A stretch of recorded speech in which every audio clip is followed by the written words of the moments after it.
This presentation is about Taking Life, Animals, Chapter 5 of Peter Singer's book entitled Practical Ethics. The topics to be discussed are as follows. Can a non-human animal be a person? Killing non-human persons, killing other animals, and the conclusions. According to Tully, the right to life, or the principle of respect for autonomy, condemns killing as wrong. This is even supported by the preference and hedonistic utilitarianism, both of which pursue for the greatest total satisfaction and happiness respectively. But the matter of killing they condemn has a scale, wherein the killing of a person is a greater sin than the killing of a being who is not a person. In order to discuss the degree of wrongness in killing non-human animals, Singer wrote that it is important to ask if any of them are persons. This begs the question, can a non-human animal be a person? To answer such a question, let us first define the term person in this context. According to Singer, the person being discussed is not bound by its linguistic definition, but rather by its qualities. A person is someone, or in this matter, something, that is a rational and self-conscious being who is aware of oneself as a distinct entity with a past and a future. In order for non-human animals to be considered as persons, they must have the two qualities stated previously. There are a series of numerous observations, both in experimental and natural habitats, that prove that these animals have the capability to be rational, self-conscious beings with awareness of themselves as distinct entities having a past and future. Through several instances of teaching human sign language, non-human animals, such as chimpanzees, gorillas, and orangutans, were able to develop a sense of self and of time or season. Among them was Washoe, a chimpanzee who was taught the American Sign Language, which she was able to teach her adopted infant chimp. Washoe, according to her caretakers, was able to recognize herself in a mirror and sign, "Me, Washoe." Several other non-human animals have also shown a sense of time that is not directed by either their instincts or biology. A chimpanzee named Tatu was able to tell it's Christmas by witnessing snowfall, and in another instance, knew the birthday of another chimpanzee, which is celebrated a few days after their caretaker's birthday. These observations are only a partial instance of behavioral and experimental observations throughout history. So going back to the question, can a non-human animal be a person? The answer would be yes. Based on the qualities a person must have, these non-human animals are self-conscious and rational to a certain degree. Researches and other documented recounts of observation indicate that non-human animals, as beings without language, can think in quite complex ways, demonstrate cooperating activity that requires planning, indicate deliberate deceptive behavior, and exhibit forward planning to the extent of anticipating its own future desires. Killing non-human persons. Singer concluded that on the basis of the evidence just summarized, that some non-human animals are persons, as he had defined the term. He suggested that if most human beings have lives of special significance or have a special claim for their lives to be protected, this must be tied up with the fact that most human beings are persons. So if some non-human animals are persons too, they also have a special claim for their lives to be protected. Whether we base the special moral features of the lives of human persons on preference utilitarianism, on a right to life deriving from their capacity to see themselves as continuing selves, or on respect for autonomy, these arguments must apply to non-human persons as well. Only the indirect utilitarian reason for not killing persons, the fear that such acts are likely to arouse in other persons, applies less readily to non-human persons because non-humans are less likely than humans to learn about killings that take place at a distance from them. This reason does not apply to all killings of human persons either, however, because sometimes it is possible to kill in such a way that no one learns that a person has been killed. Hence, we should reject the doctrine that killing a member of our species is always more significant than killing a member of another species. Some members of other species are persons, some members of our own species are not. No objective assessment can support the view that it is always worse to kill members of our species who are not persons than it is to kill members of other species who are. On the contrary, as we have seen, there are strong arguments for thinking that to take the lives of persons is, in itself, more serious than taking the lives of those who are not persons. So it seems that killing a chimpanzee is, other things being equal, worse than the killing of a human being who, because of a profound intellectual disability, is not and never can be a person. The great apes may be the clearest cases of non-human persons, but as we have seen, there is evidence of future-directed thinking in several other species. Self-awareness is sometimes linked to knowing that when you look in a mirror, you are seeing yourself rather than another being. It is difficult to establish when another being has a sense of its own self or of the past and the future. If it is wrong to kill a person when we can avoid doing so, and there is real doubt about whether a being we are thinking of killing is a person, the best thing to do is to give that being the benefit of the doubt. The rule here is the same as that among deer hunters. If you see something moving in the bushes and are not sure if it is a deer or a hunter, don't shoot. We may think that the hunters shouldn't shoot in either case, but the rule is a sound one within the ethical framework that hunters use. On these grounds, much killing of non-human animals is open to objection. It may be justifiable, of course, for overriding reasons, but it is in need of justification. On the other hand, even for those non-human animals who are self-aware and hence meet our definition of person, it is still true that they are not likely to be nearly as much focused on the future as normal human beings are. Gary Varner, in his Personhood and Animals in the Two-Level Utilitarianism of R.M. Hare, argues for a more demanding definition of a person than the one Peter Singer have used. To be a person, in his view, one must have a biographical sense of self. Humans, he points out, typically tell stories about their lives, weaving narratives that bring together where they have come from, where they are now, and what they hope for in the future. Only beings with a sophisticated language, Werner suggests, have this kind of biographical sense of their lives, which means that only humans will have it, and not all humans either, because not all humans are capable of language. Warner believes that this biographical sense of one's life gives a life a special significance that is lacking in the lives of other beings. Some non-human animals, in his view, are near persons in that they have self-awareness but not a biographical sense of self. Roger Scruton, a British philosopher, has said that the untimely death of a human being is a tragedy because there are likely to be things that she hoped to accomplish but now will not be able to achieve.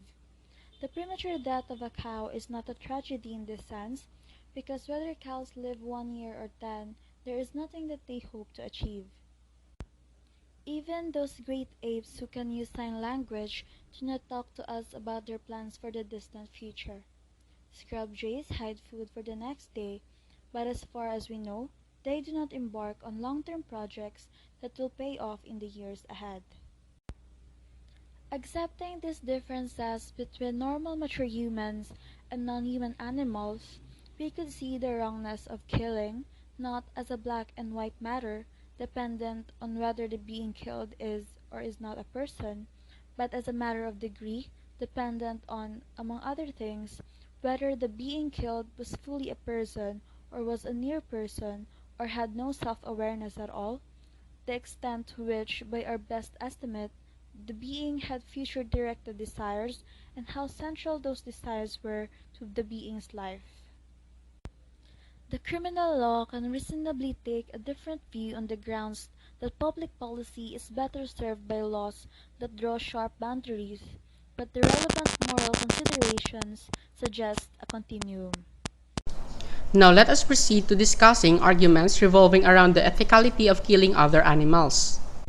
So regarding animals that are not persons or even near persons, the morality of killing these animals rely on utilitarian considerations since they are not autonomous, and if Tully's analysis of rights is correct, they do not qualify for a right to life. But before looking into this topic in a utilitarian approach, a lot of factors affect people's decision on this matter, and one of the most common concepts being considered is a perception of animals to pain. Both physical and psychological pain were observed to be experienced by some other animals. In terms of physical pain, numerous other means of killing animals do not cause an instantaneous death, so the process of dying experienced by an animal can be painful. For psychological pain, the death of one animal can sometimes cause distress and a feeling of loss and sorrow to his mate or other members of the animal's social group, especially with animals that have a lifetime bond with their partner. Mother-child relations also exist among mammals and can be a source of intense suffering if either is killed or taken away. Now, all of these factors would lead the utilitarian to oppose some killing of animals. However, these factors would not be reason for opposing killing itself. Deciding on the correct utilitarian verdict on killing that is painless and causes no loss to others depends on what version of utilitarianism we are following, either hedonistic utilitarian or preference utilitarian. Right now, let us suppose that we are hedonistic utilitarians. Our perspective can be categorized into the prior existence view or total existence view. On the prior existence view, it is wrong to kill any being whose life is likely to contain or can be brought to contain more pleasure than pain. This means that with this view, it is normally wrong to kill animals for food because we could argue that these animals would have had a few pleasant months or years before they died, and the pleasure we get from eating them would not outweigh this. In contrast, the total view does not only focus on existing beings, but also on beings yet to exist. There is one argument by Leslie Stephen, a British essayist, saying that a pig has a stronger interest than anyone in the demand for bacon. So if all the world were Jewish, there would be no pigs at all.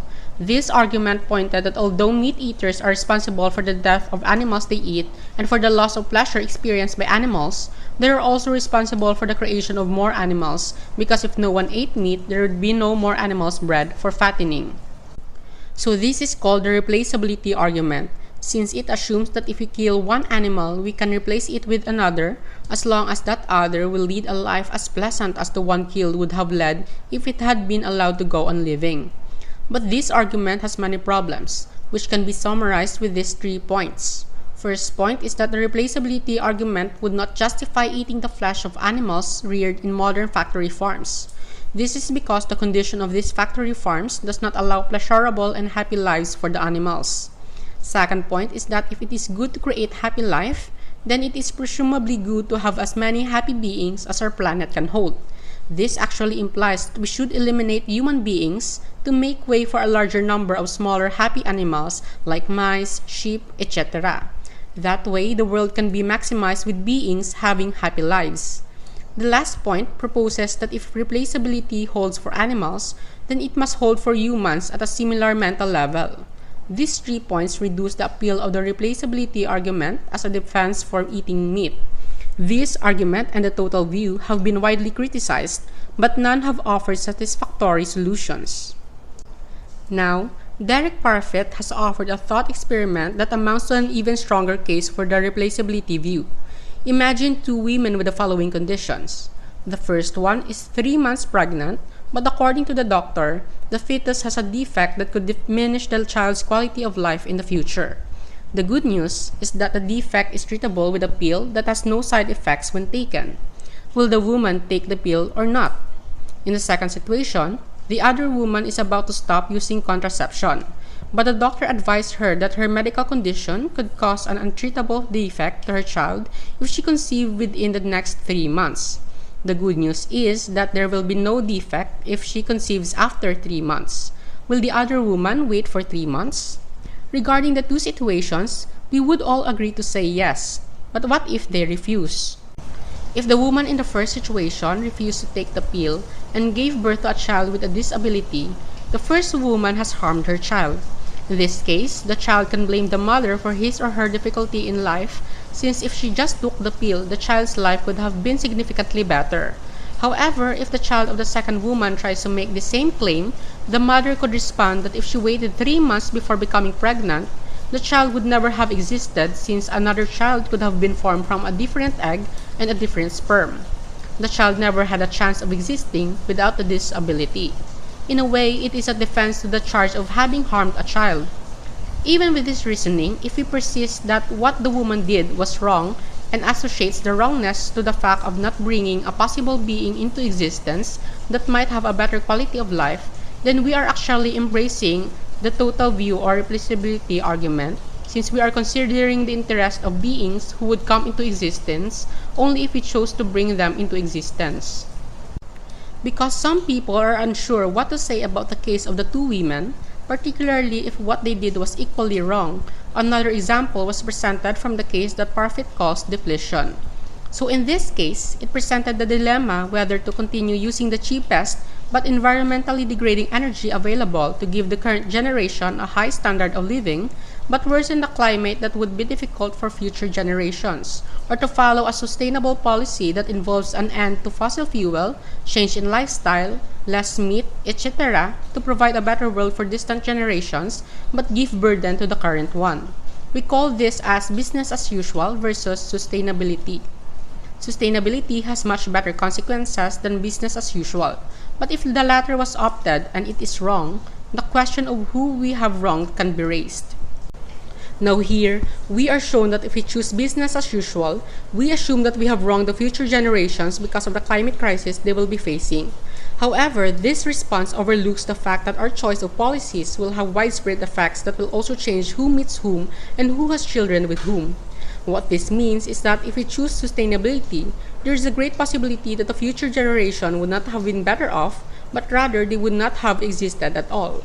For instance, if sustainability was pushed and there is a change in the industries, chances are our parents could have met different partners, maybe because of a different work opportunity, lifestyle, and other factors. So different people could have existed in the future and not us. In this presentation, it is shown here that sustainability could either result to the existence of the blue-collar group or green-collar group and so on, but cease the existence of the other groups or even the ones shown in the business-as-usual future. We can only condemn business as usual by taking into account the fact that if sustainability was chosen, the lives of those who will exist would be much better than the lives of those who will exist under business as usual. Although never having tasted life's desire, they will feel no dearth of life. Yet, the quality of the lives they would have led is inescapably relevant to our decision. Now, what has been discussed so far are some factors that play in the view of hedonistic utilitarians regarding killing of animals. But still, it all boils down to the principle of the philosophy concerning pleasure. Hedonistic utilitarian prefers any universe that contains a surplus of pleasure over pain to a universe with neither pleasure nor pain. So they equally prefer a people universe and a happy sheep universe, but never a non-sentient universe. Hedonistic utilitarianism stance on killing animals is neutral since it depends on the factors previously discussed and who can have a surplus of pleasure if the act of killing was executed or not. Preference utilitarianism. It is a type of utilitarianism in which the satisfaction of different people's preferences and interests is maximized. Consider all beings to be replaceable, whether or not they wish to continue living. The creation and satisfaction of a preference are in itself neither good nor bad.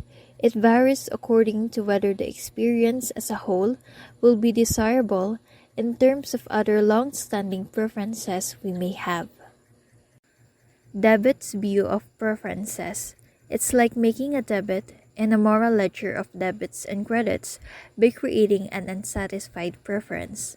The fulfillment of the preference simply cancels out the debit. The debit view of preference considers it wrong to bring into existence a child who, because of genetic defect, could only live for a year or two and then die. Nevertheless, it does not consider it good or obligatory to bring into existence a child who, in all likelihood, will live a happy life. By bringing a child into existence, the majority of whose preferences we will be unable to meet is to create a debit that we will be unable to cancel, and hence is incorrect. To make a child whose preferences will be gratified is to generate a debit that will be cleared when the wishes are satisfied. This debit model view of preferences explains why continuing with business as usual is incorrect. It too leaves higher negative moral ledger balances than switching to sustainability. There are several objections in the debit view of preference. If the development of each preference is a debit that is only cancelled when the want is satisfied, it follows that all other things being equal, it is incorrect to create a child who will be generally happy and able to satisfy almost all, but not all of her preferences. Because everyone has unfulfilled ambitions, even the best life anybody can possibly aspire for will result in a slight debit in the ledger.